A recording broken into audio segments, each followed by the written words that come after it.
هل لك سر عند الله بينك أنت وبين الله؟ برا بلا کہہ کے مار پیٹ کے چلا گیا، مؤذن نے اس کے سامنے جھولی پھیلائی۔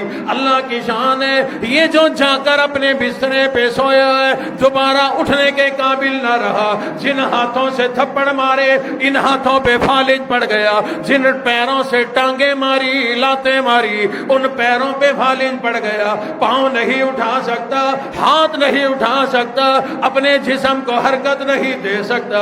بیوی بچوں کو پتا چلا، ظہر شروع ہو جاتی ہے، آگے فجر، یہ چلتی ہوئی پاکستان تک آئی، درمیان میں ظہر ہے، پیچھے عصر ہے، یہ آگے بڑھی، آگے فجر، یہاں ظہر، پیچھے عصر، پیچھے مغرب، ہر وقت پوری زمین پہ کہیں نہ کہیں اذان کی آواز گونج رہی ہے۔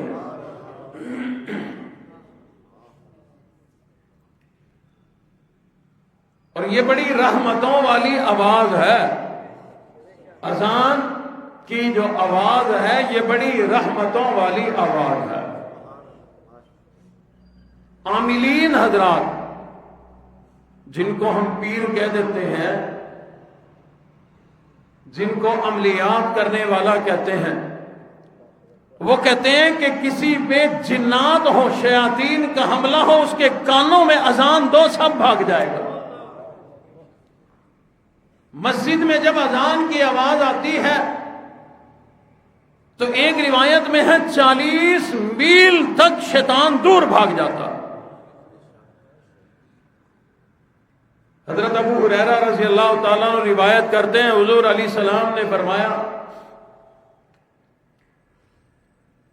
کہ اذان دینا یہ اتنا عظیم الشان عمل ہے، اذان اور پہلی صف کی نماز، فرمایا کسی کو اس کے ثواب کا پتہ چل جائے نا، قرآندازی کے بغیر موقع نہ ملے، قرآندازی ہو، وہ کہے میری باری، وہ کہے میری باری، قرآندازی کرنی پڑے، کیونکہ لوگوں کو پتہ کوئی نہیں اذان دینا کتنا بڑا عمل ہے۔ آج مؤذن کو معمولی سمجھا، مؤذن ہے جی، مسجد میں پڑھا رہتا ہے جی، وہی ہوتا ہے جی، بس ہمیں شودا غریب مؤذن ہے۔ ہمارے نزدیک تو وہ صرف مؤذن اور غریب شودا ہے، اللہ اور اس کے رسول کے ہاں مقام یہ ہے، حضور نے فرمایا اذان دینے والے کی عظمت کا پتہ چل جائے نا، لوگ لڑائیاں کریں، قرآندازی کریں، قرآندازیوں سے نام نکلے کہ آج اس کی باری ہے اذان دینے کی۔ یہ مؤذن لوگ تو اتنے عظیم الشان لوگ ہیں، امام الانبیاء نے فرمایا کل قیامت کا دن ہوگا، رب کائنات مؤذن کی گردن کو اونچا کر دیں گے، یہ نشانی ہوگی دنیا کے اندر یہ رب کے نام کی صدائیں بلند کیا کرتا تھا، اللہ اکبر اللہ اکبر۔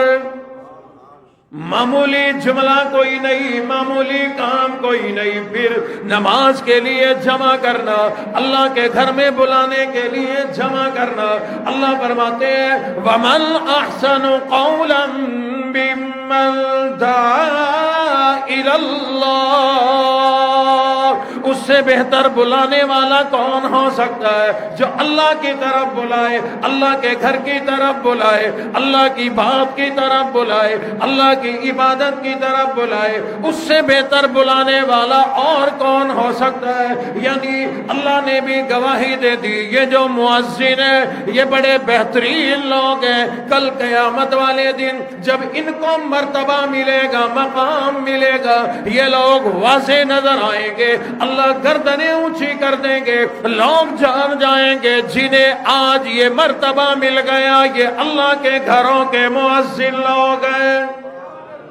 فرمایا امام الانبیاء نے جو 12 سال تک کسی مسجد میں اللہ کی رضا کے لیے اذان دیتا رہے جنت واجب ہو جایا کرتی ہے۔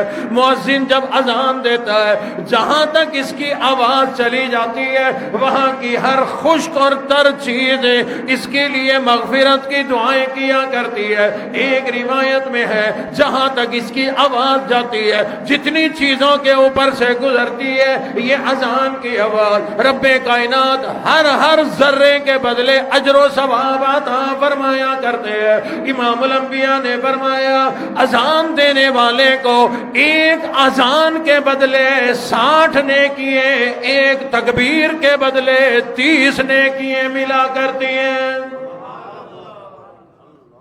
رات کو جب مؤذن گھر جاتا ہے کتنی گٹھڑی بھر کے لے جاتا ہے، اور ہمارے نزدیک یہ بالکل کوئی عام سے لوگ ہیں، بلکہ آج تو یہ دور آ گیا، عجیب دور آ گیا، لوگوں کو اذان کی آواز پسند کوئی نہیں۔ پراپرٹی کا کام کرنے والے لوگ، ڈیلر لوگ بتاتے ہیں کہ سوسائٹیوں کے اندر مسجد کے قریب کے پلاٹوں کی قیمت کم ہوا کرتی ہے، لوگ مسجدوں کے قریب کے پلاٹ لینا پسند نہیں کرتے، مکان بنانا پسند نہیں کرتے۔ زمانہ بدل گیا، خیال بدل گئے، کیونکہ رات کو 1 بجے 2 بجے تو آ کر کے سونا، 4 بجے اذان ہو جائے گی۔ آج کا مسلمان یہ چاہتا ہے میرے خواب غفلت میں کوئی چیز رکاوٹ نہ بن جائے، میں جو غفلت کی نیند سوؤں گا مجھے کوئی تنگ نہ کرے، حتیٰ کہ مؤذن بھی تنگ نہ کرے۔ جب میں سوؤں تو میرے کانوں میں اللہ اکبر کی آواز بھی نہ آئے، کوئی مجھے یہ بھی نہ سنائے کہ اللہ بہت بڑا ہے۔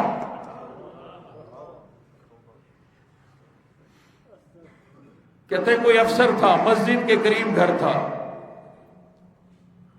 اسی ٹائم آ کے سوتا ہوں، اسی ٹائم مؤذن اذان دے دیتا۔ ہوتے ہیں نا جی کئیوں کی راتیں دن ہوتی ہیں اور دن رات ہوتے ہیں، رات کو اسی ٹائم آ کے سوتا اور ادھر مؤذن اذان دے دیتا، صاحب بہادر کی نیند خراب ہو جاتی۔ ایک دن آیا اذان سن کے مسجد میں، اسے کہا فجر کی اذان نہ دیا کر۔ کہنے لگا صرف فجر کیوں؟ وہ کہنے لگا 4 اذانوں کے ٹائم میں گھر ہوتا ہی نہیں، پیسے کمانے جاتا ہوں، ایک میں گھر ہوتا ہوں، اسی میں تم تنگ کرتے ہو، اذان نہ دیا کرو۔ اس نے سمجھایا بھائی یہ تو دینی پڑے گی، شریعت کا حکم ہے۔ آپ کو ایک مزے کا مسئلہ بتاؤں، اگر یہ ائمہ، چاروں ائمہ کا فتویٰ ہے، اگر پاکستان میں اذان دینی بند کر دی جائے تو وقت کے صدر وزیر اعظم کو کوڑے مارے جائیں کہ تمہاری حکومت میں یہ کام کیوں نہیں ہو رہا، یہ اتنا ضروری کام۔ مولوی مجرم نہیں، مجرم وہ ہیں، بناتے تم مولویوں کو مجرم ہو۔ کہنے لگا جی فجر کی نہ دیا کر، باقی دن میں چاہے 8-10 دے لیا کر۔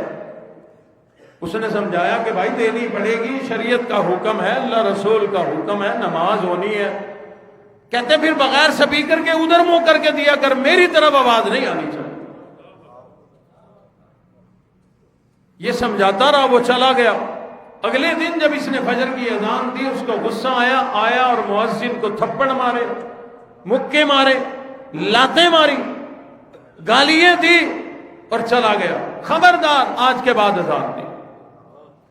اللہ کی شان ہے، مولوی لوگ طاقت کوئی نہیں، پاور کوئی نہیں، مؤذن کوئی M P A M N A تو کوئی نہیں۔ M P A M N A ویسے کوئی مؤذن بن جائے تو پھر یہ ڈاڈے لوگ کہیں گے واہ واہ واہ کیا بات ہے جی، کوشش کرو ساری رات ہی اذان دیتے رہو، بڑی سونی ہے جی آواز تمہاری۔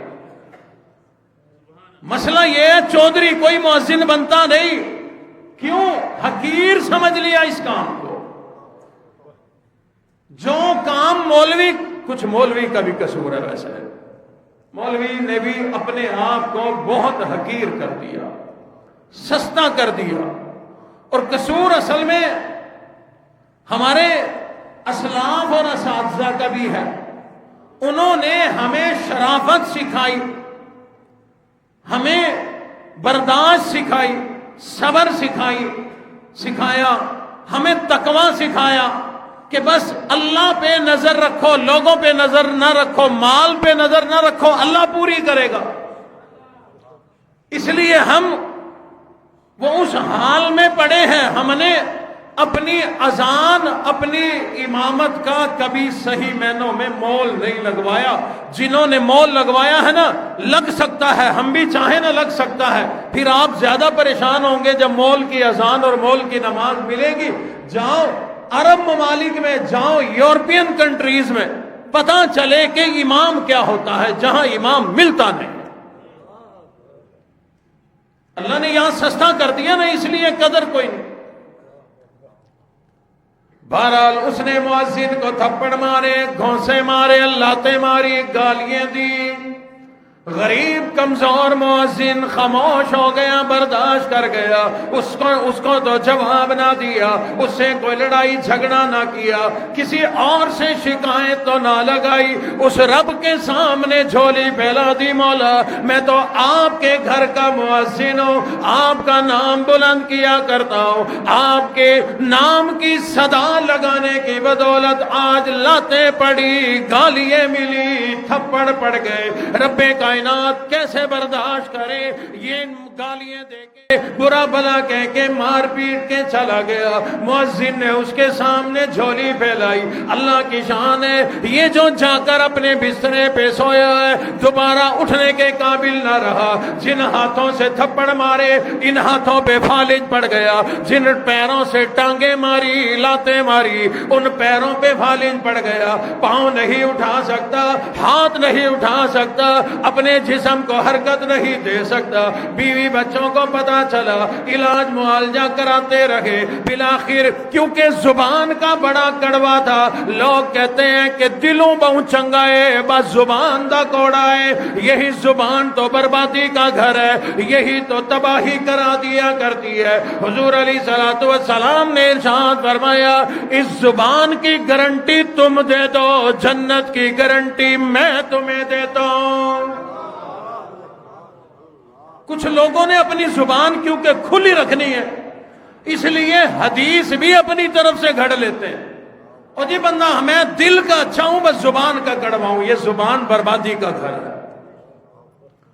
زبان پہ کیونکہ کنٹرول نہ تھا، بیوی بچے خدمت بھی کر رہے لیکن یہ گھر میں بڑا بدتمیزی کیا کرتا تھا.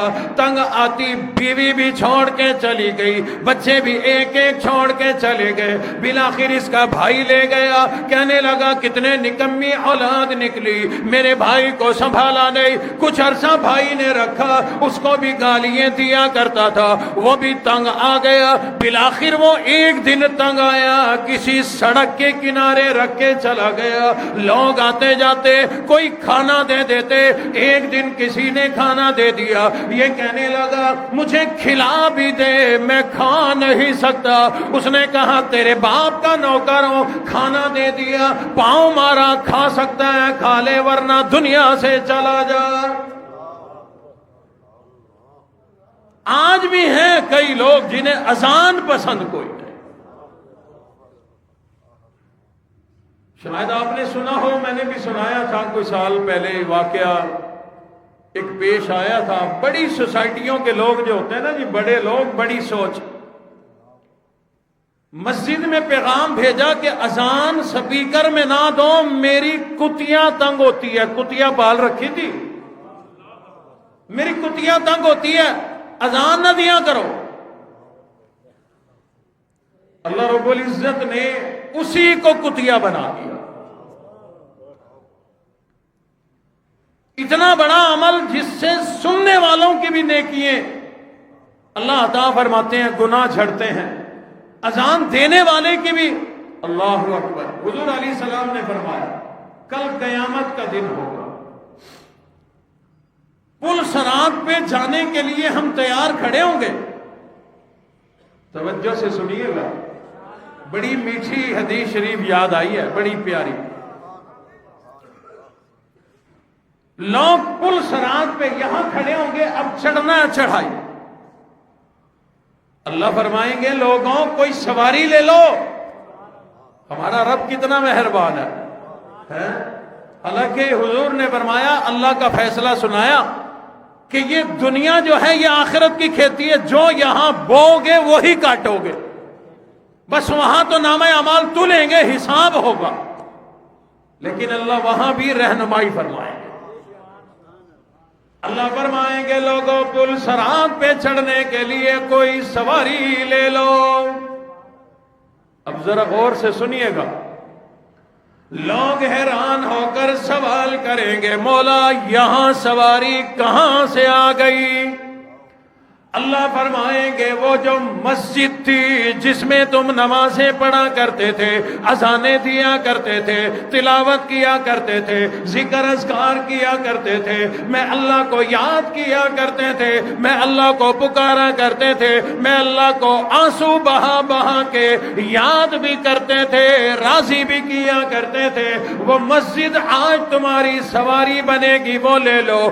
لوگ اکٹھے ہوں گے اور ابھی دل میں سوچ رہے ہوں گے ہماری مسجد یہاں کیسے آئے گی، اتنے میں اللہ مسجد پیش کر دیں گے. اب ذرا توجہ کیجئے گا. ہم جب نماز پڑھتے ہیں سب سے آگے امام ہوتا ہے، پیچھے مؤذن اور مکبر ہوتا ہے، پھر پکے نمازی، پھر کچے نمازی، پھر عارضی نمازی، کبھی کبھار والے نمازی وہ پیچھے کھڑے ہوتے ہیں. سب سے آگے امام ہوتا ہے. لیکن امام الانبیاء نے فرمایا وہ پل صراط پہ جانے کے لیے بطور سواری کے جو مسجد آئے گی، اللہ سب سے آگے آگے مؤذن کو کھڑا کریں گے. یہ سب سے پہلے آیا کرتا تھا، صفیں سیدھی کیا کرتا تھا، صفائی کیا کرتا تھا، موٹر چلا کے ٹینکی بھرا کرتا تھا، تمام نمازیوں کے لیے انتظام کیا کرتا تھا. رب کائنات مؤذن کو یہ مرتبہ عطا فرمائیں گے یہ سب سے آگے ہوگا، پیچھے مؤذن ہوگا، پیچھے پکے نمازی، پھر پیچھے والے نمازی موجود ہوں گے. سارے اس انداز میں جب اپنی سواری پہ مسجد میں آ جائیں گے پھر اللہ حکم دیں گے چلنے کا. تمام کے تمام اس مسجد میں آنے والوں کو اللہ رب العزت پل صراط سے خیر و عافیت سے پار لگا دیں گے. مؤذن اس دن ہماری سواری کا ڈرائیور بنے گا. کیوں؟ آج بھی تو ڈرائیور ہے نا، چابی اس کے پاس، تالا اس کے پاس. آپ میں سے کسی کو پتا جھاڑو کہاں پڑی ہے ہماری مسجد کی؟ اس کے پاس. صفائی ستھرائی کا سارا انتظام اس کے پاس. صفیں لپیٹ کے رکھنی کہاں ہے پتا آپ کو؟ اس کو پتا. بچھانی ہے تو کہاں سے اٹھانی ہے اس کو پتا. ہر نماز کا ٹائم کتنے بجے نماز ہوگی بھائی لوگ پوچھتے ہیں آ کے، مؤذن کو پتا.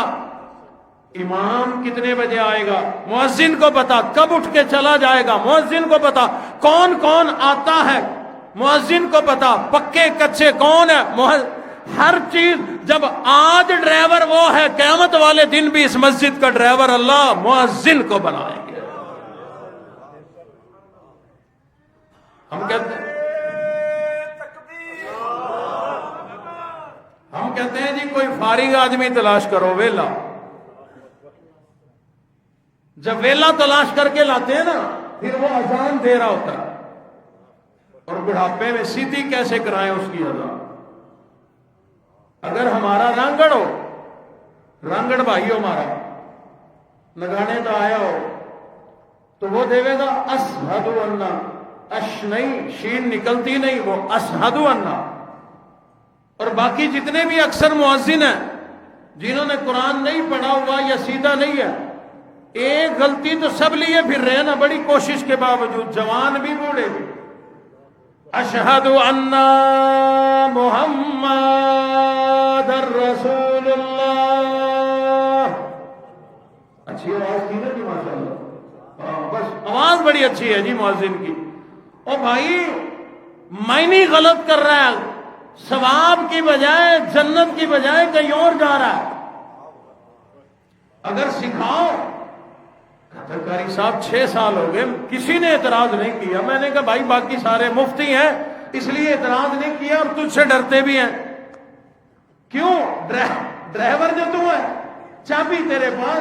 تو کوئی نہ کوئی ایسی بات کر کے سکیم چلائے گا، مسجد سے باہر نکلوا دے گا کہ یہ بندہ مجھے پتا چلا ہے کہ پاک نہیں ہوتا، کر لو کمائی.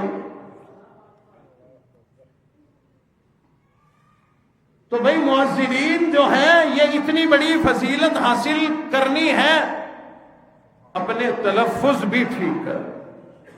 بڑھاپا ہو جوانی ہو کوئی حرج نہیں قرآن سیکھنے میں. مجھے ابھی پرسوں چوتھ کی بات 4-5 دن پہلے ہمارے یہاں کے بزرگ نمازی ہیں, بزرگ مجھے کہہ رہے تھے قاری صاحب ہمیں کوئی ایسا کوئی آدھے گھنٹے کا وقت دو کہ ہمارا تلفظ قرآن کا ٹھیک ہو جائے, ہماری قرآت ٹھیک ہو جائے, ہم صحیح قرآن پڑھنے والے بن جائیں. سارے سفید ریش بابے تھے, کوئی 60 سال 70 سال 80 سال. تو اس میں دین سیکھنے میں شرم نہیں. مؤذن خاص طور پہ کوشش کرے اس کے الفاظ درست ہو.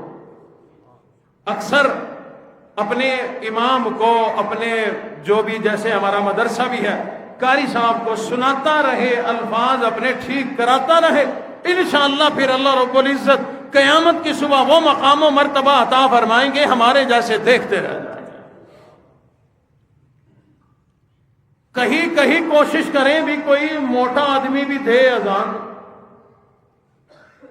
موٹے سے مراد مالدار دے, مالدار کی آواز سن کے زیادہ لوگ آئیں گے.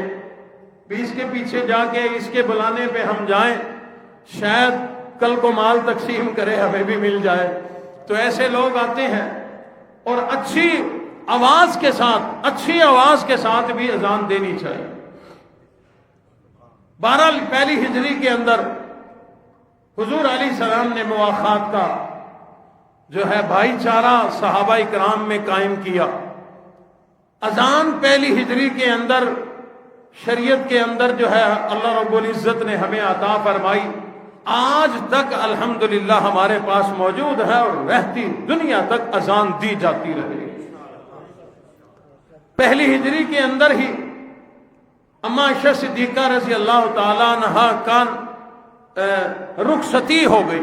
نکاح پہلے ہو چکا تھا, رخصتی ہو گئی. جب حضور مدینہ منورہ تشریف لائے تو آپ کے عقد میں اس وقت کوئی زوجہ کوئی نہیں. حضرت خدیجہ رضی اللہ تعالیٰ عنہا دنیا سے رخصت ہو چکی تھی. اس سے پہلے معراج کے واقعے سے پہلے ہی حضرت خدیجہ اور حضرت ابو طالب کا انتقال ہو چکا تھا. رب کائنات نے انہی غموں کی دلداری کے لیے تو معراج کا سفر کرایا. تو وہاں پر نکاح ہو چکا تھا, یہاں مدینہ منورہ آ کے رخصتی ہو گئی. اور پہلی ہی ہجری کا واقعہ ہے, کیونکہ یہ واقعات سنے ہوئے صرف پہلی ہجری کے واقعات کی طرف اشارہ کرنا مقصود ہے. وہ ایک اہم واقعہ جو آپ نے بارہا سنا اور سنتے رہتے ہیں, بیر روما پانی کا ایک کنواں یہودی کی ملکیت تھا.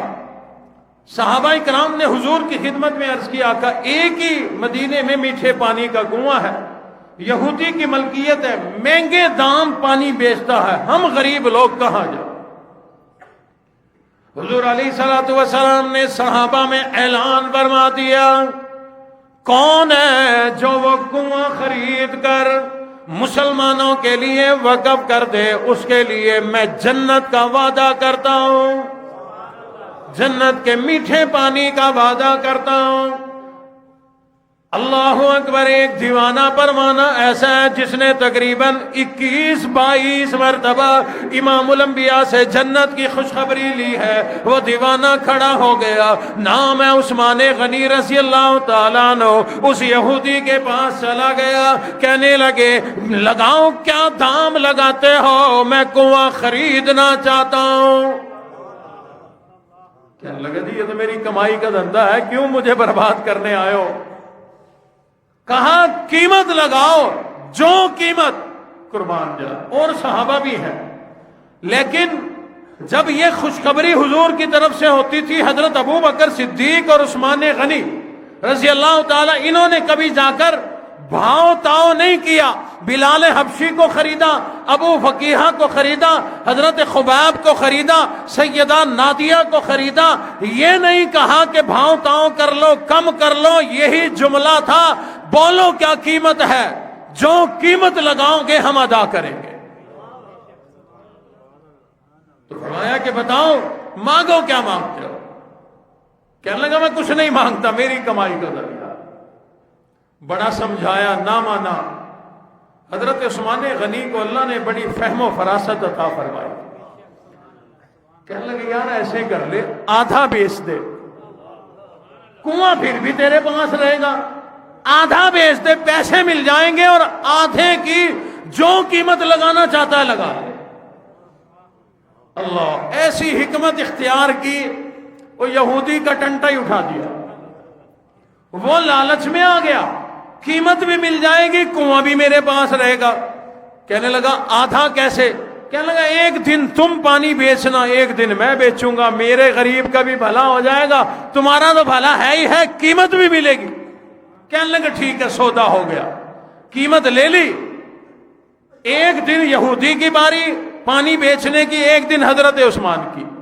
یہودی کہنے لگا بھی آج میری ہے باری، کہا ٹھیک ہے، مزے اڑا۔ آدھا بینامہ کر کے، آدھی خرید کر کے حضور کی خدمت میں حاضر ہو گئے، عرض کرنے لگے اللہ کے حبیب نبی، ایک دن یہودی کا ہے، ایک دن میرا ہے، صحابہ میں اعلان کر دو جس دن میری باری ہو مسلمان بھی پیئے، یہودی بھی پیئے، عیسائی بھی پیئے، تمام مخلوقات کو اجازت ہے، اللہ کی رضا کے لیے ہر کوئی فری میں پانی لے جائے، مفت میں لے جائے۔ امام الانبیاء نے مسکراتے چہرے کے ساتھ اعلان فرما دیا۔ ادھر حضرت عثمان غنی کو دعائیں دے کے روانہ کر دیا۔ اللہ کی شان ہے، تمام لوگوں نے یہودی کی باری پہ نہیں خریدا، کل مفت ملے گا، مفت بھریں گے۔ حضرت عثمان غنی کی باری آ گئی، لوگوں نے پی بھی لیا، جانوروں کو پلا بھی دیا، گھڑے بھی بھر لیے، مشکیزیں بھی بھر لیے۔ اگلے دن باری آئی یہودی کی، بیٹھا مکھیے مار رہا ہے۔ مسلمان بھی نہیں آ رہے، یہودی بھی نہیں آ رہے، عیسائی بھی نہیں آ رہے، نہ اپنا نہ پرایا، مکھیاں مارنا۔ کہنے لگا چلو آج مندہ ہے، کسی نے میرا کنواں باندھ دیا، شکر ہے وہ کسی مولوی کے پاس نہیں آیا، ورنہ ہم کھول دیتے اس کا کنواں۔